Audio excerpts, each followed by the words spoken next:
Friends, आपका स्वागत है विज्ञान एक्सपर्ट में। आज हम रासायनिक समीकरण को संतुलित करना सीखेंगे। तो इसे हम शॉर्ट ट्रिक के द्वारा सीखते हैं। तो हमें एक रासायनिक समीकरण दी हुई है मैग्नीशियम और ऑक्सीजन। तो ये मैग्नीशियम और ऑक्सीजन मिलकर ये मैग्नीशियम ऑक्साइड बनाते हैं।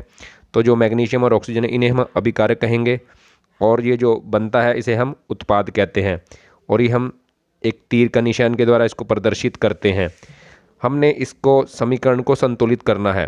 तो समीकरण को संतुलित करने के लिए सबसे पहले हम जो ये हमारे पास तत्व दिए हुए हैं इनको हम एक बॉक्स में बंद करेंगे।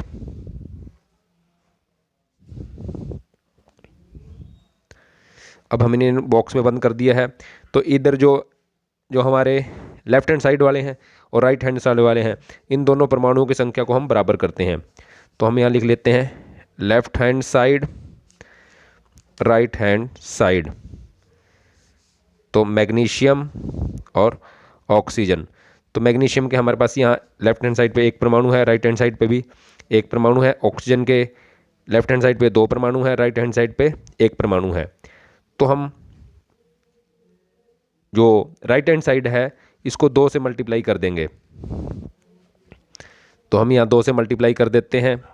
तो ये मैग्नीशियम के 2 परमाणु हो गए राइट हैंड साइड पे और ऑक्सीजन के भी 2 परमाणु हो गए।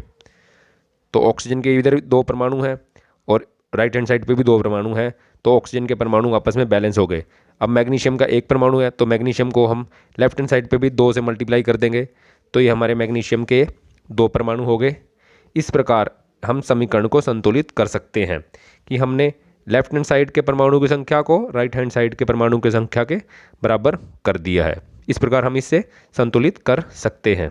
हम अपनी अगली समीकरण देखते हैं। तो इसमें जिंक और H2SO4 मिलकर ZnSO4 और H2 बनाते हैं। तो लेफ्ट हैंड साइड और राइट हैंड साइड। तो Zn हाइड्रोजन, सल्फर, ऑक्सीजन। तो Zn के हमारे पास एक परमाणु है, राइट हैंड साइड पे एक परमाणु है। हाइड्रोजन के 2 परमाणु हैं, हाइड्रोजन के इधर राइट हैंड साइड 2 परमाणु है। लेफ्ट हैंड साइड पे सल्फर का एक परमाणु है, ऑक्सीजन के 4 परमाणु हैं। और इधर सल्फर का एक परमाणु है और ऑक्सीजन के 4 परमाणु हैं। तो सबसे पहले हम इनको बॉक्स में बंद कर देते हैं।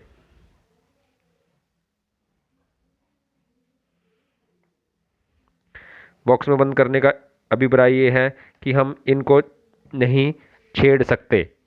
तो ये जैसे हैं उनको यौगिक को हम वैसे ही रखेंगे। तो हम सबसे पहले इधर देखते हैं। तो ये ZnSO4 है तो ऑक्सीजन के 4 परमाणु हैं, इधर भी ऑक्सीजन के 4 परमाणु हैं। और सल्फर का एक है, इधर भी एक है। हाइड्रोजन के 2 हैं, हाइड्रोजन के राइट हैंड साइड पे भी 2 हैं। जिंक का एक है और ये तो ये हमारी समीकरण जो है बैलेंस है।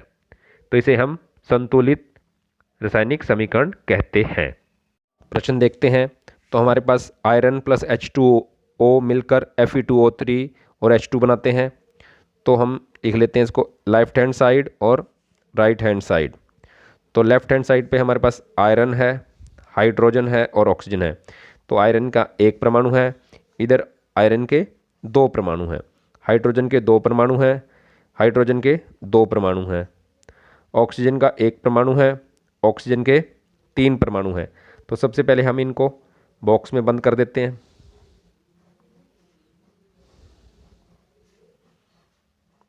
तो सबसे पहले हम जो सबसे बड़ा यौगिक है उसे हम देखते हैं। तो सबसे बड़ा यौगिक Fe2O3 है।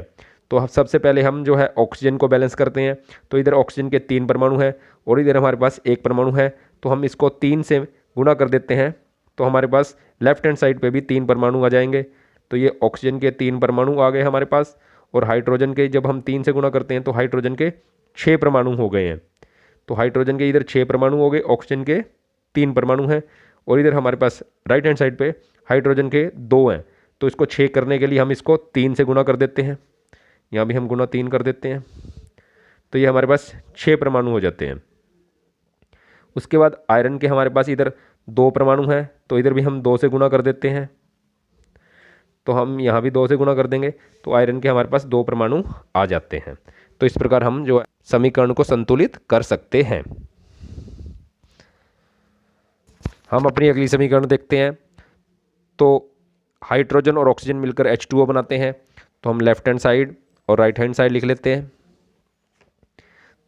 तो H और O, हाइड्रोजन के हमारे पास 2 परमाणु हैं, हाइड्रोजन के इधर भी राइट हैंड साइड 2 परमाणु हैं, ऑक्सीजन के 2 परमाणु हैं, ऑक्सीजन का 1 परमाणु है।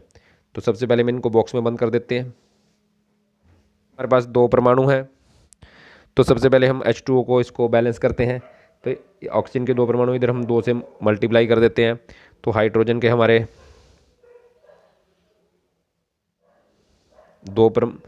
4 परमाणु हो गए और इधर भी ऑक्सीजन के 2 परमाणु हो गए। तो ऑक्सीजन के परमाणु बैलेंस हो गए हैं, हाइड्रोजन के इधर 2 परमाणु हैं, तो यहाँ हम 2 से गुणा कर देंगे तो ये हमारे 4 परमाणु हो जाएंगे।